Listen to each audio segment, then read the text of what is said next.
इस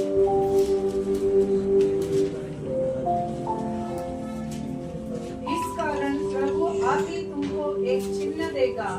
सुनो, एक कुमारी गर्भवती होगी और पुत्र जन्मेगी और उसका नाम इमानुएल रखेगी। हालेलुया। क्या भविष्यवाणी है यहाँ पर? एक कुंवारी कन्या गर्भवती होगी और बालक को जनेगी और उसका नाम इमानुएल होगा। क्या कोई बता सकता है इमानुएल का अर्थ क्या है? प्रभु हमारे साथ है। प्रभु हमारे साथ है। प्रभु हमारे साथ है ना? तो कितना सुंदर अर्थ इस नाम का है। तो क्या आप मानते हो कि प्रभु आपके साथ है? कितने लोग मानते हैं?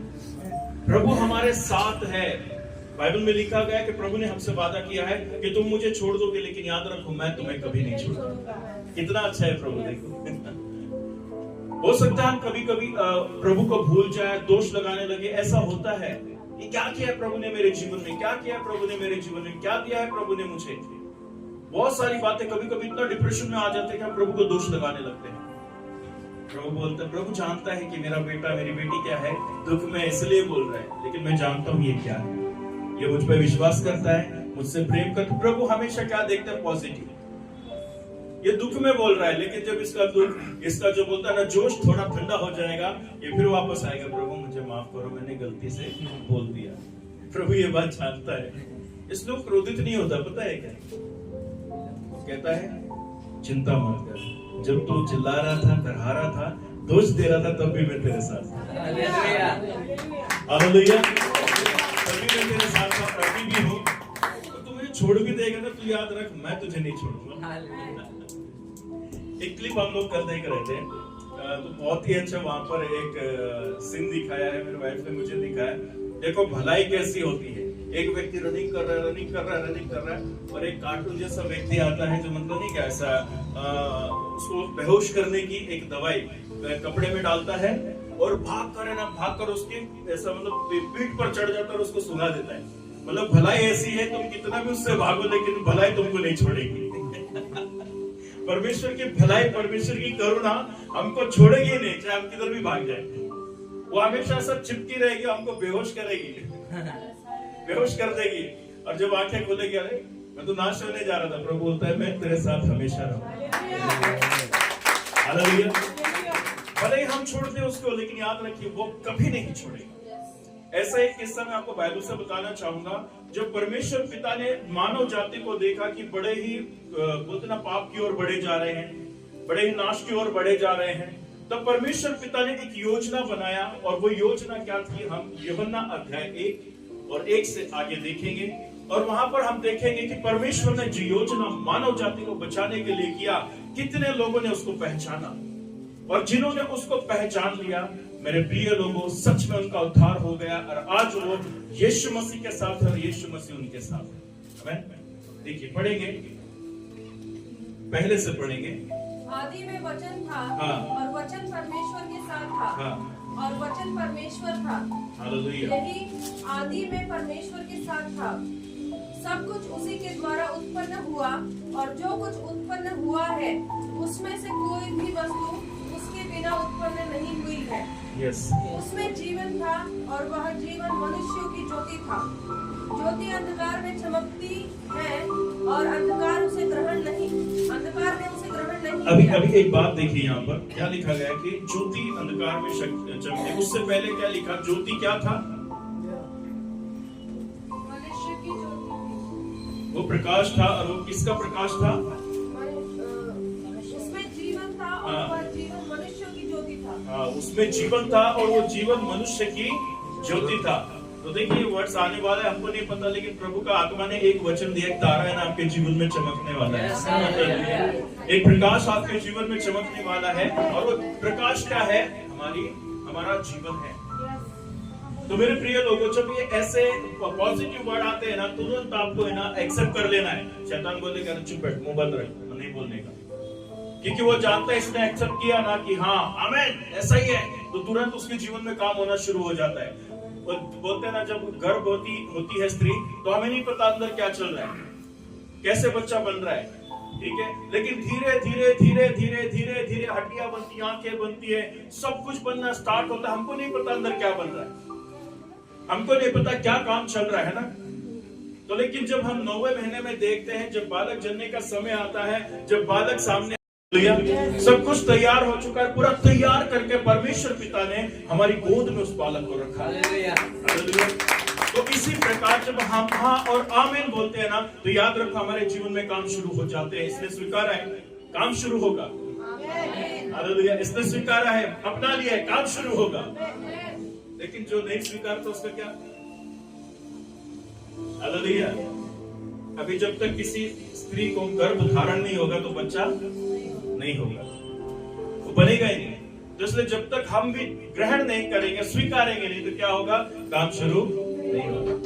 तो ये बाइबल के अनुसार है, मैं कोई मेरी तरफ से नहीं बोल रहा हूं। जब हाँ और आमीन, हाँ ऐसा ही है, ऐसा ही होगा, तो आपने अपने लिए स्वीकारा, किसी के और के लिए नहीं स्वीकारा है। तो इसलिए स्वीकारना और बोलना सीखो, ताकि आपके जीवन में काम हो और आप आशीर्वादित हो और आपका आशीष शैतान चुरा ना पाए। शैतान मुंह बंद करेगा, आप उसको बोलना है मैं मुंह बंद नहीं करूंगा, मेरे प्रभु ने जुबान दिया है, मैं उसकी महिमा करूंगा। जब मैं उसे बढ़ाऊंगा, उसे उठाऊंगा और मैं स्वीकारूंगा तो वो मुझे बढ़ाएगा। देखिए, हाँ, आदि में वचन था, वचन परमेश्वर के साथ था। तो ये परमेश्वर ने इस वचन को किसके लिए भेजा? मनुष्य के लिए। क्यों भेजा? क्योंकि मनुष्य नाश हो रहा था, पाप में जा रहा था, और परमेश्वर पिता ने अपनी सारी नजर लगाई। पृथ्वी पर कोई ऐसा व्यक्ति नहीं मिला या कोई ऐसी चीज नहीं मिली परमेश्वर को जिसके द्वारा पूरी मानव जाति के पाप क्षमा किए जाए। और पाप क्षमा बाद में होंगे। परमेश्वर पिता पहले ये चाहते थे कि जो मेरे लोग हैं वो वचन तो जान रहे हैं, लेकिन इनको कोई अच्छा मार्गदर्शन करने वाला चाहिए। सेवक तो थे, है ना, चर्च भी थे, मंदिर भी थे, भवन भी थे, आराधना करने वाले भी थे, लेकिन परमेश्वर को यीशु मसीह को क्यों भेजने पड़ा?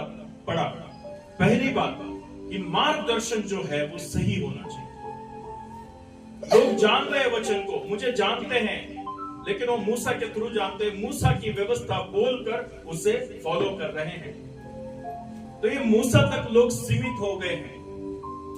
तो मैं बताना चाहता हूं कि मैं परमेश्वर, जिंदा परमेश्वर वहां तक सीमित नहीं हूं, या परमेश्वर पिता दीपक पास्टर तक या आप तक या किसी और तक सीमित नहीं है, वो असीमित है। वो ये बताना चाहता था कि मैं केवल मूसा तक सीमित नहीं हूं। सारे लोग बस कर रहे हैं मूसा की व्यवस्था, मूसा की व्यवस्था, मूसा की व्यवस्था।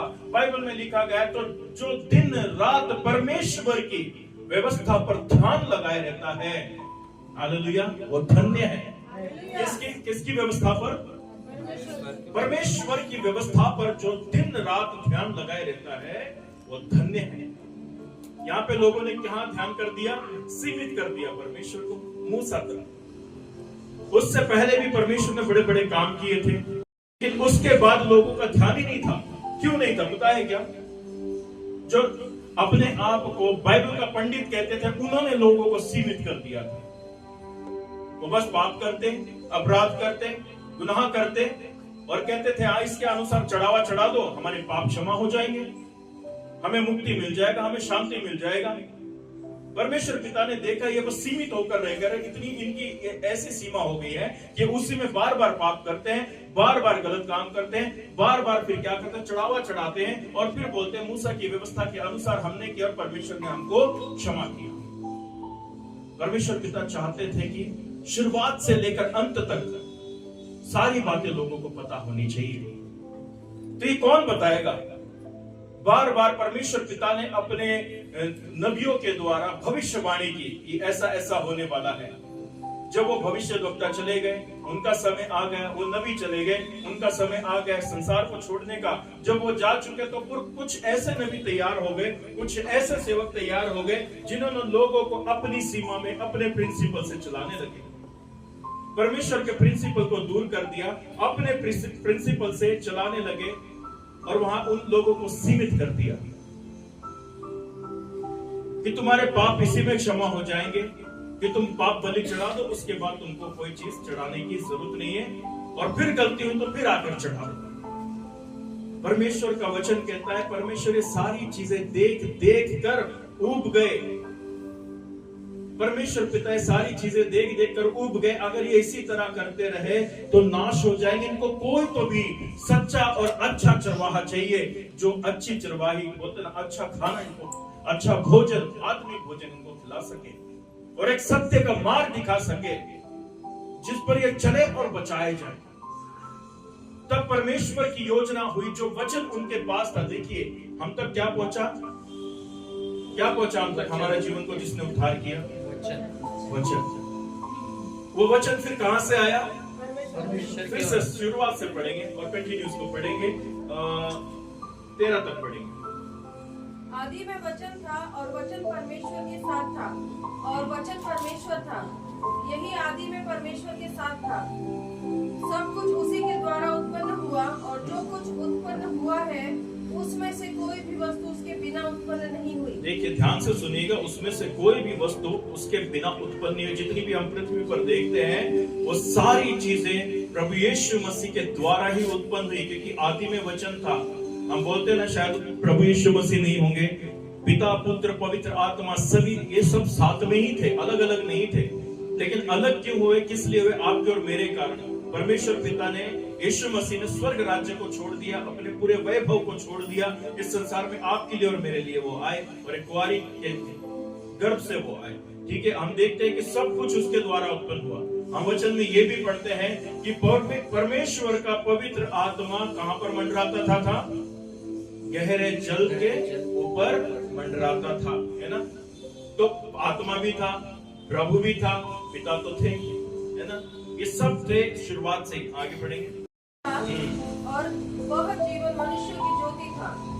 ज्योति अंधकार में चमकती है और अंधकार ने उसे ग्रहण न किया। एक मनुष्य परमेश्वर की ओर से आ उपस्थित हुआ जिसका नाम यूहन्ना था। तब वह गवाही देने आया कि ज्योति की गवाही दे, ताकि सब उसके द्वारा विश्वास लाए। वह आप तो ज्योति न था, परंतु उस ज्योति की गवाही देने के लिए आया था। सच्ची ज्योति जो हर एक मनुष्य को प्रकाशित करती है जगत में आने वाली थी। वह जगत में था और जगत उसके द्वारा उत्पन्न हुआ और जगत ने उससे नहीं पहचाना। वह अपने घर आया और उसके अपनों ने उसे ग्रहण नहीं किया। देखिए यहाँ पर हम रुकेंगे, 9 से पढ़ेंगे, 9 पे थोड़ा ध्यान करेंगे। सच्ची ज्योति जो हर एक मनुष्य को प्रकाशित करती है, वो जगत में आने वाली है। सच्ची ज्योति जो मनुष्य को क्या करती है, वो कहाँ आने वाली थी? फिर आगे क्या लिखा गया है? वो जगत में था और जगत उसके द्वारा उत्पन्न हुआ और जगत ने उसे नहीं पहचाना। जगत ने उसको नहीं पहचाना। आज भी कई लोग उसको नहीं पहचान रहे। अब ये किसके लिए बोला गया है? आपको पता है जब यीशु मसीह लोगों में प्रचार करते थे तो प्रभु यीशु मसीह क्या कहते थे? जो वहां के नबी कहलाते थे, पंडित कहलाते थे, उनको क्या कहते थे? क्या तुमने नहीं पढ़ा भविष्यवाणी में लिखा गया है कि ऐसा होने वाला है? तो उन्होंने क्या किया? यीशु मसीह का विश्वास नहीं किया। तो इसलिए तो बाइबल कहती है वो जगत में आया, जगत में ज्योति आई, लेकिन जगत ने उसको नहीं पहचाना, यानी कि उसके लोगों ने उसको नहीं पहचाना जो मूसा तक सीमित थे। लेकिन प्रभु यीशु मसीह ने आकर सारी सीमा को तोड़ा है। प्रभु यीशु मसीह ने आकर सारी सीमा को तोड़ा है, बंधन को तोड़ा है, लोगों को आजाद किया है। तो ये आजादी जो लोगों तक पहुंची है, किसके द्वारा पहुंची है? आज हम कई बंधन में हैं, क्या नहीं इतना ही करना है, इतना ही करना है, इसके आगे गए तो देखो ये हो जाएगा। कुछ ऐसा सीमा है हमारे लिए? कुछ सीमा नहीं। प्रभु ने सारी सीमा को हटा दिया है। दूर दूर तक हम देखते हैं ना, प्रभु के राज्य में जब हम जाएंगे ना तो हम आनंद है, आजादी से कहीं पर भी मेरे प्रिय लोगों परमेश्वर की में होकर आजादी का जश्न मना सकते हैं। लेकिन वो क्या था? एक बंधन था, एक बेड़ी था। अगर ये किया ना तुझे ये करना पड़ेगा, ये किया ना तुझे ये करना पड़ेगा। एक बेड़ी था जो आज भी संसार में लोग कर रहे हैं। प्रभु ने सारी बेड़ियों को तोड़ा है। प्रभु यीशु मसीह ने आपसे और मुझसे प्यार किया है, इसलिए वो जगत में आया। तो हो सकता है बहुत लोगों ने नहीं पहचाना। आज मनुष्यों पे ध्यान न लगाए, संसार पे ध्यान न लगाए, यहाँ वहां के शिक्षाओं पे ध्यान न लगाए, बाइबल में ध्यान लगाए और देखिए बाइबल आपको क्या सिखाता है। वो मेरे लिए क्यों आया, उसका आने का कारण क्या था। प्रभु यीशु मसीह चाहते क्या है, जगत में क्या होना चाहिए, ये सारी बातें क्या हो गया है, परमेश्वर हमको सिखाते हैं, लेकिन वचन के द्वारा। तो हमें वचन पर ध्यान लगाना चाहिए। जब वचन पर आप ध्यान लगाओगे ना, वचन आपसे बातें करेगा, आप वचन को पहचानोगे और वचन का उद्देश्य पहचानोगे कि उसका आने का उद्देश्य क्या था। वो यहाँ पे कोई राज्य बनाने नहीं आया था, उसका राज्य तो आप और मैं है, वो हमको बनाने आया था। आज हम नहीं बन पा रहे, हमें बनना है। प्रभु आपके लिए और मेरे लिए आया। जब दुनिया में जितने लोग उनके लिए आए हैं, कोई किला या कोई यहाँ पर वो मेरे प्रिय लोगों बड़ा एक किला बनाने के लिए नहीं आया, इतना बड़ा राज्य बनाने के लिए नहीं आया। आप और मैं उसका राज्य वो हमें बनाने के लिए आया। जो यहाँ पर सारे बैठे हैं, परमेश्वर चाहता है कि जो लॉस हो गए हैं उनको उठाने, उनको बनाने के लिए आया है। ठीक है, वो उसे पहचाने, उसे पहचान कर उसकी सेवा करने वाले बने। देखिए बाइबल में लिखा गया है कि तुम मेरा सुसमाचार जगत के